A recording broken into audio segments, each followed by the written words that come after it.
Hopefully this doesn't flicker too bad, but there's kind of an overall setup. And then here's a little bit closer of a look. All of those orange silicone pads are heat pads. And in this example, you got a transmission pan and an oil pan. And then up at the top right there, those are different kinds of block heaters. Some inline ones, and then some that actually attach to the block.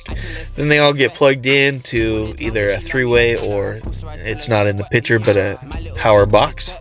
And then you plug just the one plug in the front of the car, and then that activates all of them. Keeps the oil, the trans, and the block all nice and warm, so you don't run into issues like I have.